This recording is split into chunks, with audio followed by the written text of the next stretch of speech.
Sinong humuli? Ako, sir. Ano ang ibig sabihin ng kolorum? Sir, may iba't iba po kasi tayong klase ng colorum. Yung itinigay ko po sa kanila, sir, ay private motor vehicle operating as for hire. Igagalang ko yung pananaw mo. Technical impoundment na lamang. Ano pong ibig sabihin? Tanggal plaka. Tanggal plaka, pwede mo mapatunayan na sa colorum o hindi. Ano? Hindi ka pa siguradong kolorum nga. Opo, pero... Yun ang sinasabi ko sa iyo, brother. Pero na-perwisyo na sila, okay. Kawawa ang driver eh. O baka hindi mo alam ang ginagawa ng ibang pulis at enforcer. Nakakita lang, walang plaka. Letse-letse na ang abuti ng mga ito. Ang sabi ko po sa kanya, siguro po magulang ka naman. Naiintindihan ko na nararamdaman natin. Pero hindi po, tumawa lang po sila. Isang LTO officer ang nanghuli ng isang van dahil nagduda ito na isa itong kolorum. Ang masaklap pa nun, kinumpiska pa ang ORCR at plaka ng sasakyan na nagdulot ng sobrang abala sa driver at sa pasahero nito na napag-alaman na ito ay dadalo na isang palarong pambansa. Kaya naman napasugod si Congressman Busita para tulungan ang mga naperwisyong driver, magulang, teacher at bata at para maayos na rin ang sitwasyon. Narito ang buong pangyayari mga brothers. Good afternoon. Good afternoon, sir. Nandito ako ngayon kasi tumawag ang driver. Sigurado naman kilala niyo ako. Opo, sir. Pag may nakikita akong mali, pakialamero ako. Nasaan ang inyong chief? Si Chief po sa ngayon po ay may meeting po ko sa lahat ng hepe sa Batangas City. May kasama ka? Yes po, kasama. Sino yung teacher? 1, 2, 3, 4. Yung iba, parents. Totoo ba yung report na galing kayo ng Bicol? Yes po, sir. Papunta kayo sa norte dahil may palarong pambansa. Yes po, sir. Tama yon? Opo. Ikaw ang driver. Opo, sir. Kanino ang sasakyan? Sa asawa ko po, sir. Sa asawa mo. Opo. Minabuti ko, harap-harap tayo. At para sa public interest, nakabidyo tayo. Para kung may mangyaring kapareho nito, magiging malinaw sa lahat. Huwag tayong magsisinungaling para maging maayos.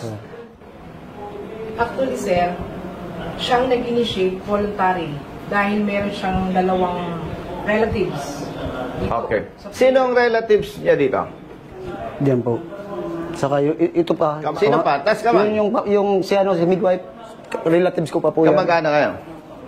May sinasabi na may anak ka na nauna na dahil lalaro. Opo, sir. Nauna na. Nandun na? Nandun na po. Ilan? Isa lang.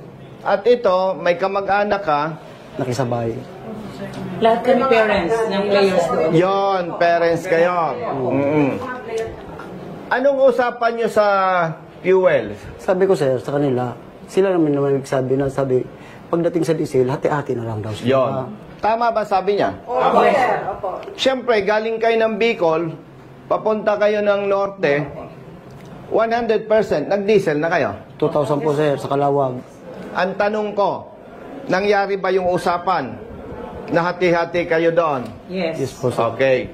Nag-share ka, hindi? Hindi po, sir. Oh, wala kang share. Brother, Yes, sir. ano ang ibig sabihin ng kolorum? Sir, may iba't iba po kasi tayong klase ng colorum. Yung itinigay ko po sa kanila, sir, ay private motor vehicle operating as for hire. For hire. Yes, sir. Anong basehan mo? Ang basehan po namin, sir, ay dahil po sila po ay nagkaroon ng ambagan para po doon sa Pangkurodo. For hire yun. Yun po. Malinaw ha, hindi nahawakan niya yung pera ha. Nagbayad sila, hati-hati. Ay, Sa'yo, for hire na yon. operating as for hire po. Sir, excuse me. Hindi po namin sa kanya binibigay yung panggas. Isa pong parent ang mahawak, siya ang magbabayad. Sige, sino? Para malinaw. Zero. Ikaw. Opo. Ang unang binayaran mo sa Calao, Quezon, 2,000. Oo. Ibig sabihin mo, doon sa version na yon, ang pagkakilala mo, pagkala mo, for hire na yon. Operating as for hire po. Operating as for hire. Opo. Igagalang ko yung pananaw mo. Kaya nga naka-record tayo eh. Yes, sir. Dahil magko-contest kami sa LTO. Yes, sir. So, ang pagkaintindi mo, operating for hire. Yes, sir. Alam mo ba na ikaw ay public servant? Kayo, Yes, sir. Opo, kanina po sa amin. public servant. Yes, sir. Naimbestigahan mo ba na itong mga ito galing Bicol papuntang Norte? Yes, sir. Ipagpalagay, hindi ko sinasabing kolorom. Ipagpalagay natin, talagang kolorom.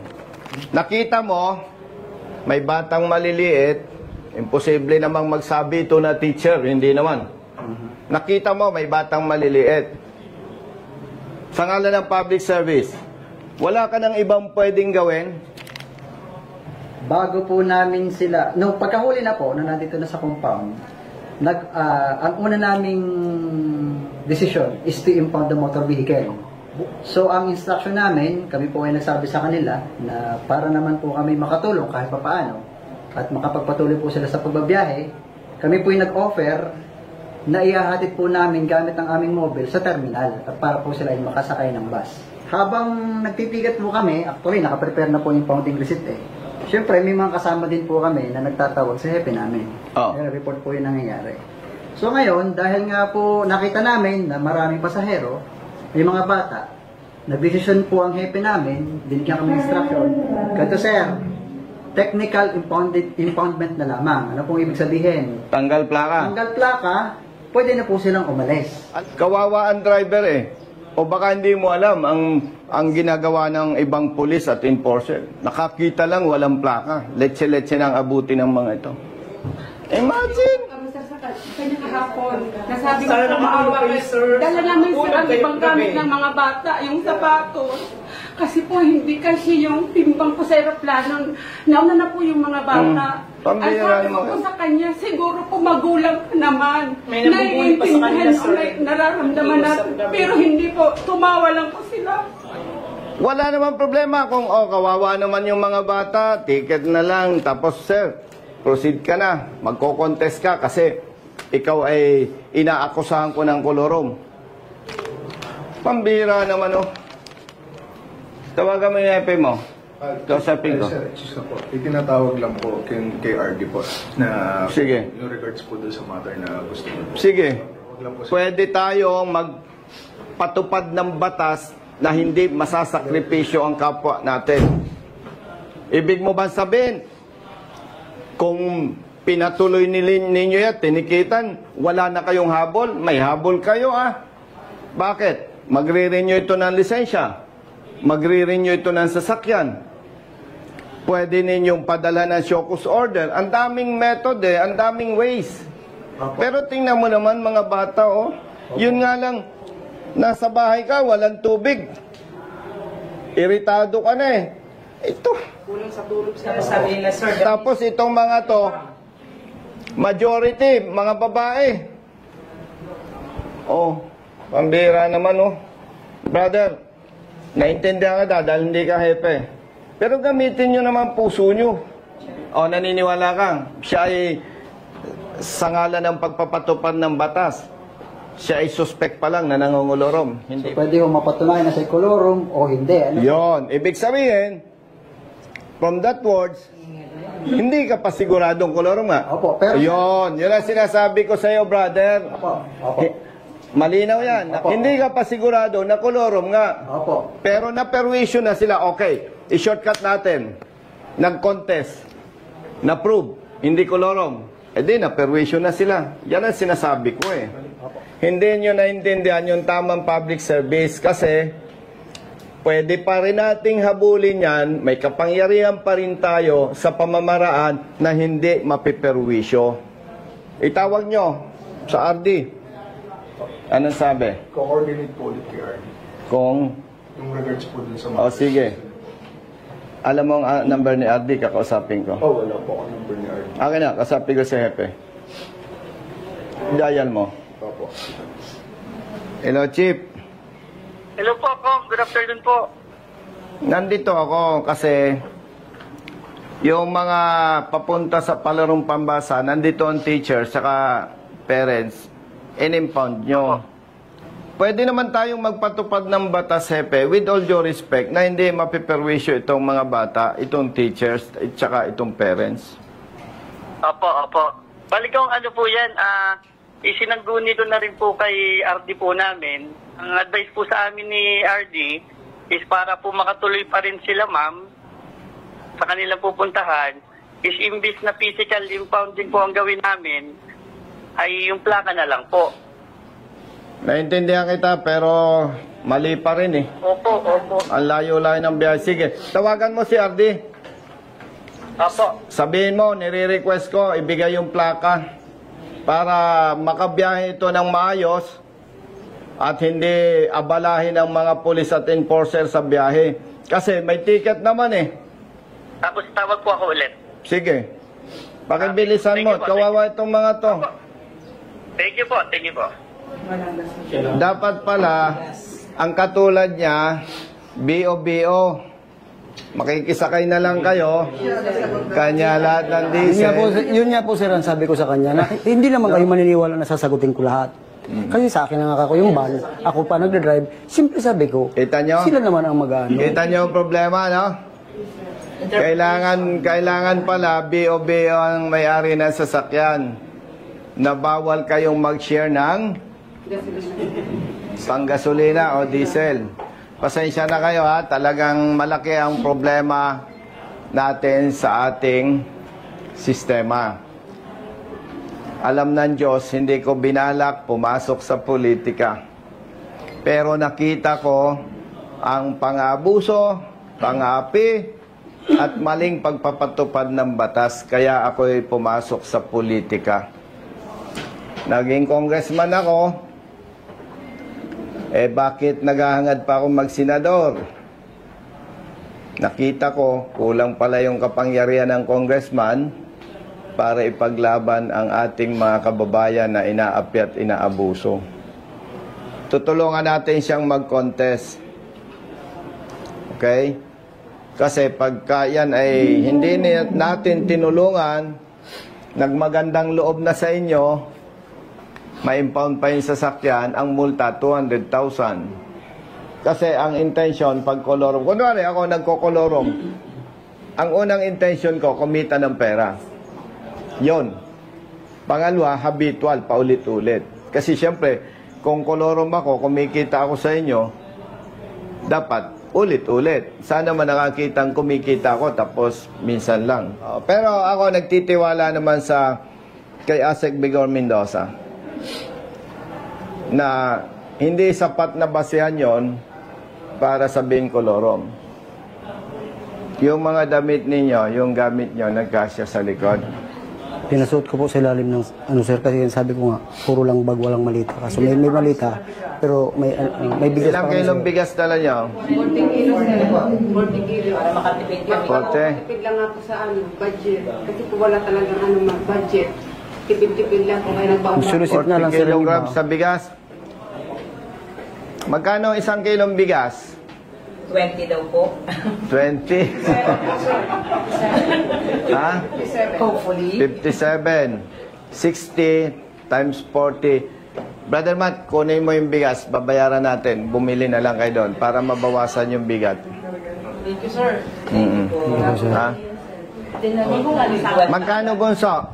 2,400. Pag yung 40 kilos, 60 pesos. 2,400. Walang nga, Matt, magkakalkulator ka pa. Ano si Kuya? Pambira naman to. Maya ka nga. Ito, walang calculator, 2,400 daw. Naninigurado lang po. Ikaw Kasi recorded. Diba? Sir, hindi lang daw po makontak ni Chief si RD kasi kasama daw po si Secretary Jason May. Pero yun naman po, bago naman po kami mag-ticket at bago po magbaklas ng plaka, ay sinanggunin na naman namin po yung kay RD. So ang instruction po ni Hepe, di mag-i-stick po kami doon sa... Hindi bale, ako ang tatawag kay Hepe. O, iwanan nyo yung bigas. Makagaan din sa inyo. Gawin mo lang tatlo niya. May ari ng bigas. Come here. Oo. Tatawagan ko si RD para doon sa plaka. Option 1, kung hindi ko makontak si RD, takbo kayo. Ilan ang plaka tinanggal? Lahat po, sir. Lahat? Yeah. Alang yan naman po. Kinawawa kami. Basta may makakitang pulis dyan, may makakitang enforcer. Gusto kami palabasin. Ay, Diyos mayo naman. Pababiyahihinin mo. Bakit kinumpis ka niyo yung ORCR, hindi man lang kayo nag-initiate na, sir, papaserox ko ito ha, para may kopya ka. Paano pala kung itong mga ito'y walang utak, tumakbo, naniwala sa'yo, walang plaka, una at huli, walang ORC yan, Wala lahat. wala lahat. Hello po. Madam, good afternoon. Yes po. Public service ito ha, naka-loudspeaker ka kasi nandito yung mga teacher, nandito yung parents. Wala namang usapang personal. Nandito pa sila kasi ang kinakatakot nila, 2 plaka pala ang tinanggal sa van. Ay imagine, madam, real talk tayo. Papunta ito ng Lawag City. At dadalo sa palarong pambansa. May 3 bata dito, kung hindi ako nagkakamali, mga 6 years old, 10 years old. Tapos, 4 na teachers. And the rest, parents. Ay, kaya pala kagabi pa, hindi sila makaalis-alis. Alam nila ang sitwasyon. Pag tumakbo ang van, walang plaka, baka 3 araw na sila sa biyahe dahil lahat ng dadaanan nila na may pulis, lahat ng may enforcer, paparahin yan. Ang haba-haba ng kwentuhan. Ngayon, pinapatawagan ko siya kay District Officer, si RD. Mukhang may event.